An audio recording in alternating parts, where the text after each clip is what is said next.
प्राचीन समय से ही मनुष्य जल स्रोतों और नदियों के किनारे अपनी बसाहट बनाता रहा है और नदियों के किनारे मानव सभ्यता का विकास हुआ है। यदि यदि सभी प्राचीन सभ्यताओं को देखें तो किसी न किसी नदी घाटी में वह फली और फूली है।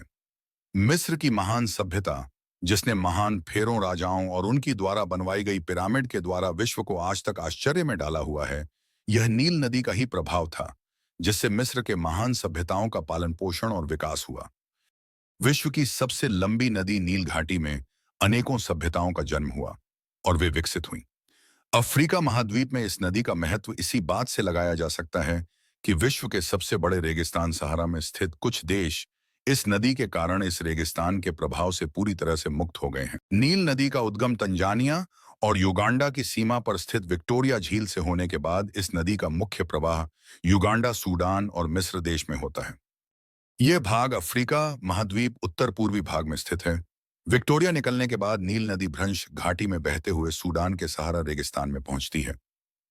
वहां से आगे मिस्र के सूखे और रेतीले भाग की ओर प्रवाह करती है और अंत में भूमध्य सागर के पूर्वी भाग में समुद्र में समा जाती है। नील नदी का उद्गम अफ्रीका महाद्वीप सबसे बड़े लेक विक्टोरिया से होता है। विक्टोरिया लेक तंजानिया और युगांडा के मध्य सीमा बनाती है। नील नदी का उद्गम लेक विक्टोरिया के उत्तरी छोर से होता है, जो युगांडा देश के अंतर्गत आता है। उद्गम स्थल के समीप सबसे बड़ा नगर युगांडा की राजधानी कंपाला है। नील नदी का उद्गम युगांडा देश में लेक विक्टोरिया से व्हाइट नील के नाम से होता है। आगे प्रवाह में सूडान की राजधानी खार्तूम में व्हाइट नील से ब्लू नील आकर मिलती है और यहां से आगे इसे नील नदी के नाम से जाना जाता है। ब्लू नील एक का उद्गम लेक ताना से होता है, जो इथियोपिया में स्थित है। इस प्रकार से नील नदी व्हाइट नील और ब्लू नील के संगम से बनी है। क्योंकि सबसे लंबी नदी नील नदी युगांडा के लेक विक्टोरिया से उद्गम के बाद नील नदी 6,650 किलोमीटर की दूरी तय करते हुए भूमध्य सागर तक पहुंचती है। प्रवाह क्षेत्र में इसकी लंबाई विश्व की सभी नदियों की अपेक्षा अधिक है। कुछ वर्षों पूर्व तक इस नदी की झात लंबाई 5,700 टीनेब किलोमीटर मानी गई थी, किंतु आधुनिक शोध और नए सिरे से गणना के बाद इस नदी की लंबाई 6,650 किलोमीटर सुनिश्चित की गई है। सबसे बड़ी और सबसे लंबी नदी के मध्य अंतर समझना भी आवश्यक है। यदि विश्व की सबसे बड़ी नदी का विचार करें तो वह है अमेजन नदी। यहाँ सबसे बड़ी कहने का तात्पर्य यह है कि यह नदी विश्व के सबसे बड़े अपवाह क्षेत्र पर अपना नियंत्रण रखती है। मात्रा में जल बहाकर ले जाती है। वही उद्गम स्थल से समुद्र तक की दूरी तय करने की बात हो तो नील नदी सबसे लंबी नदी है। नील नदी का प्रवाह या बहाव क्षेत्र इस मामले में अनोखा है कि भूमध्य रेखा के पास से उत्पत्ति के बाद यह भूमध्य रेखीय घने जंगलों से होते हुए उत्तर दिशा में प्रवाहित होती है और अफ्रीका और विश्व के सबसे बड़े रेगिस्तान सहारा के पूर्वी भाग से प्रवाहित होते हुए भूमध्य सागर में जा मिलती है। इस नदी के प्रवाह क्षेत्र में निम्न देश आते हैं: Congo, Tanzania, Uganda, Kenya, Ethiopia, Sudan और मिस्र।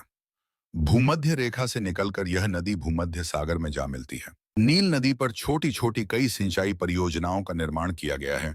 इनमें से दो बड़ी परियोजनाओं का उल्लेख महत्वपूर्ण है। आसवान बांध, नील नदी के वरदान माने जाने वाले मिस्र देश में इसका निर्माण 1960 में प्रारंभ हुआ और लगभग 10 वर्षों के बाद 1970 में इसका निर्माण कार्य पूरा हुआ।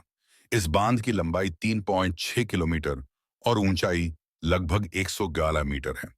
आधार पर चौड़ाई 89 मीटर यानी लगभग 1 किलोमीटर के बराबर है।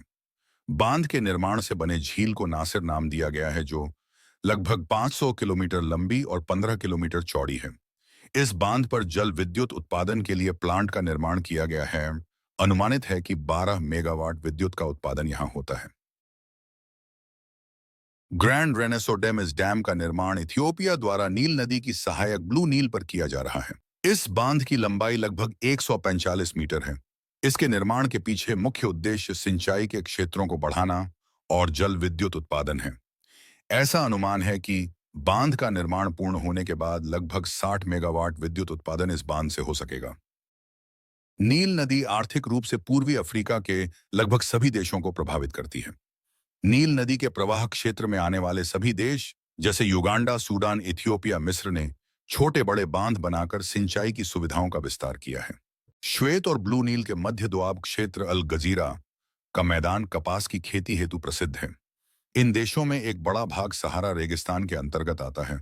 फिर भी नील नदी के कारण इथियोपिया, सूडान और मिस्र ने कृषि क्षेत्र में बहुत उन्नति हासिल की है। मिस्र को तो नील नदी का वरदान कहा जाता है और इसका कारण यह है कि नील नदी के कारण मिस्र का रेगिस्तानी भाग उपजाऊ और कृषि के उपयुक्त बन गया है। यहाँ वर्ष भर ऊंचा तापमान बना रहता है और नील नदी पानी से भरपूर सिंचाई की जाती है और फसलों का व्यापक उत्पादन होता है। नील नदी के मुहाने पर मिस्र का सिकंदरिया बंदरगाह है, जहां से सारे विश्व में व्यापार के लिए जहाजों का आवागमन होता है और यह बंदरगाह मिस्र की अर्थव्यवस्था में एक बड़ा योगदान देता है। इथियोपिया द्वारा ब्लू नील के ऊपर बांध का निर्माण किया जा रहा है, जिससे इथियोपिया, मिस्र और सूडान के मध्य विवाद उत्पन्न हो गया है। ब्लू नील नील की प्रमुख सहायक नदी है।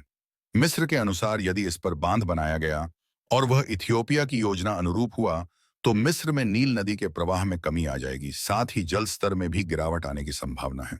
संपूर्ण मिस्र नील नदी के ऊपर ही निर्भर है, जिससे कृषि क्षेत्रों में सिंचाई के लिए जल की कमी का सामना मिस्र को करना पड़ सकता है। इथियोपिया इस बांध के निर्माण को अपनी आर्थिक उन्नति का प्रमुख राह बता रहा है। बाद से इथियोपिया को कृषि के लिए व्यापक जल और विद्युत प्राप्त होगा।